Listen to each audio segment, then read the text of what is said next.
Paul Harrison, the last time we chatted in a hotel room was just over 12 months ago. It was the Grand Hotel in Swansea. We were playing a game the next day. A lot has happened since then.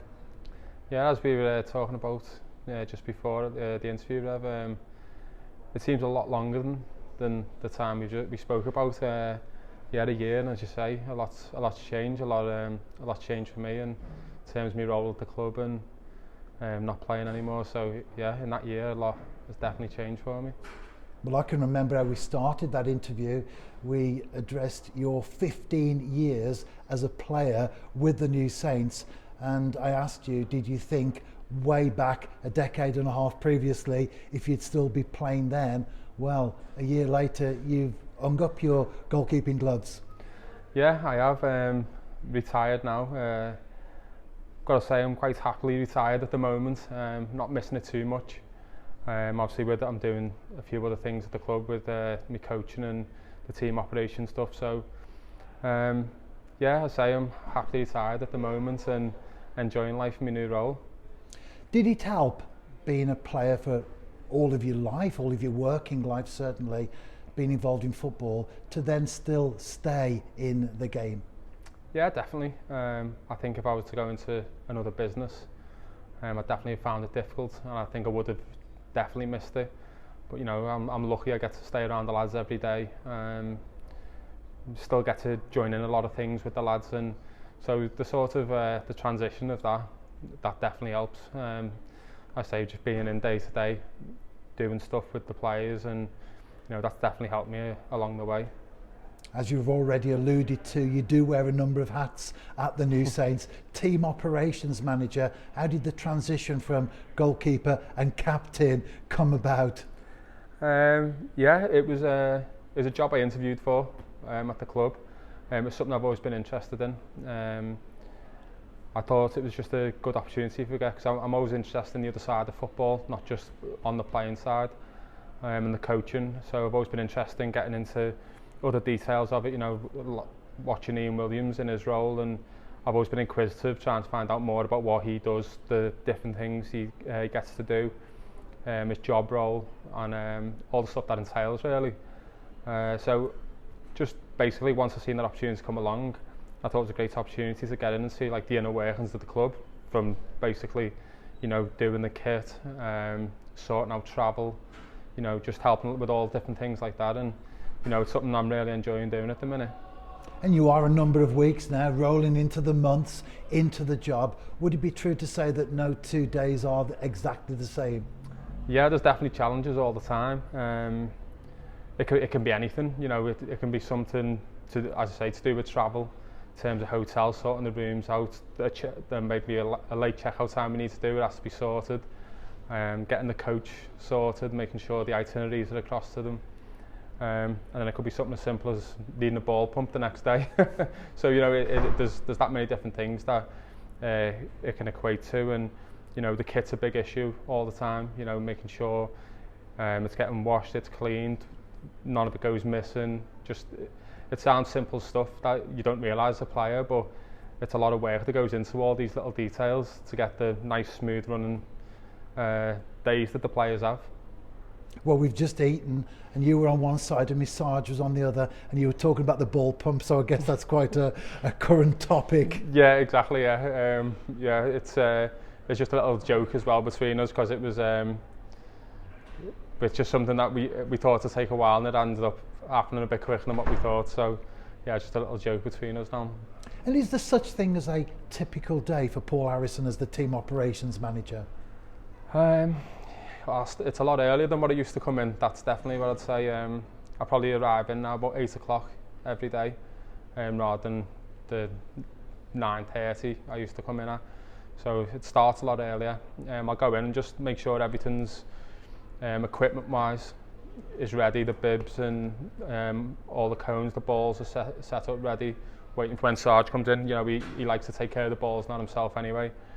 And then the other side of it is I'll go up and I'll set my goalkeeping session up as well. I'll come up, make sure a few of the trialist lads or the loan players have got their training kits. Yeah, and then my day will start, yeah. Well, we're in a hotel in Cardiff because we play Penabont tomorrow. You didn't travel down on the team bus though? No, that's another thing that's changed. So obviously we have a lot of equipment we bring along with us. So I'll drive a van. I come down with Simon Spender, which is always a good journey down. We have a laugh together. So yeah, that's something else that's changed. Yeah, I don't get to sit and relax on the coach anymore. I'm doing the 3-hour journey, driving, and which I don't mind, to be honest. I don't mind the drive down. And as I say, other stuff today, like I had to go shopping to make sure all the waters were there because the people we get the water from, obviously, have had an accident. So, just, as you say, no 2 days are ever the same. You've mentioned Simon Spender just now, Chris Sargent earlier, Greg Draper, of course, and now yourself, all said farewell to the playing days, but have continued at the New Saints in other roles. That's good to see. Yeah, definitely. As again, we spoke about this earlier. It's great that the club gives you a pathway. If you put the hard work in as a player, you have a passion for the club. There is a pathway there for you to progress into your coaching career. For me, team operations, you're doing something different. So there is that opportunity there. If you do your work right at the club, and as I say, you definitely do get an opportunity. And when we go to the SDM Glass Stadium tomorrow afternoon, you'll drive up in the van, get all the stuff sorted, and then you'll be on the pitch with the goalkeepers, because another hat that you wear is that you are the first team goalkeeping coach. Yeah, exactly. So yeah, we'll go there early.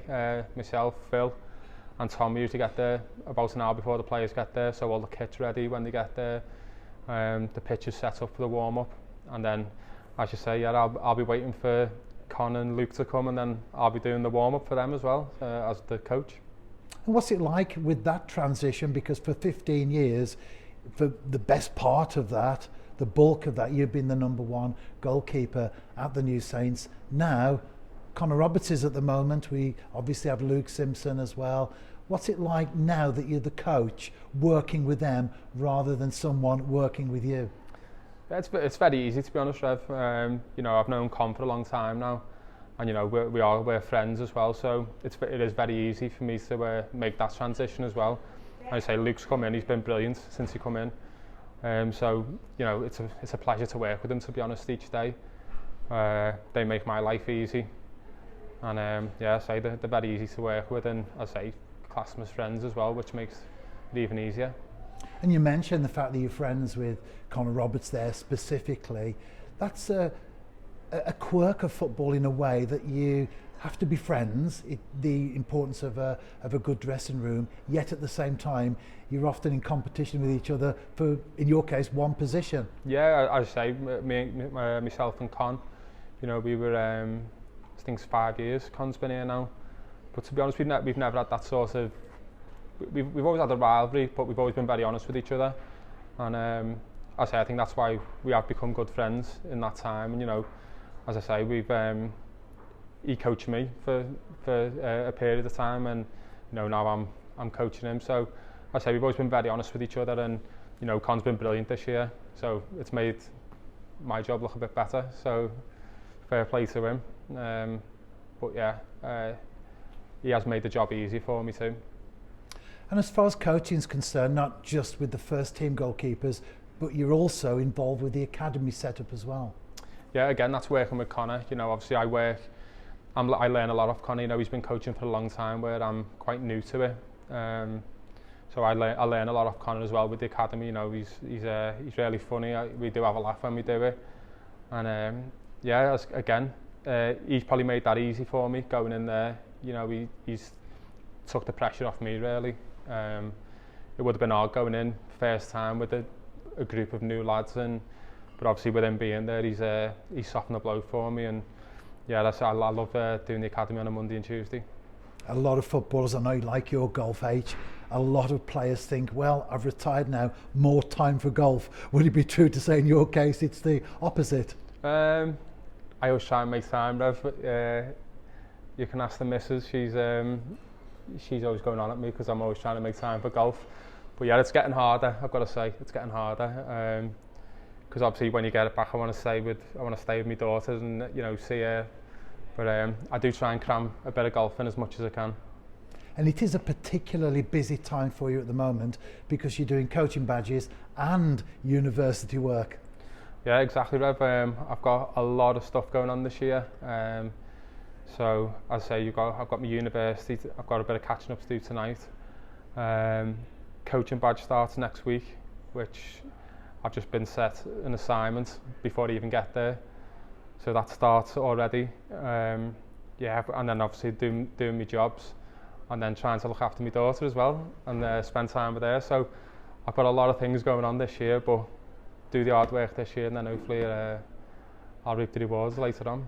Well, H, I've certainly enjoyed our little chat this evening and giving us an insight into what's going on in the life of TNS club legend Paul Harrison. Cheers, Rev. Thank you.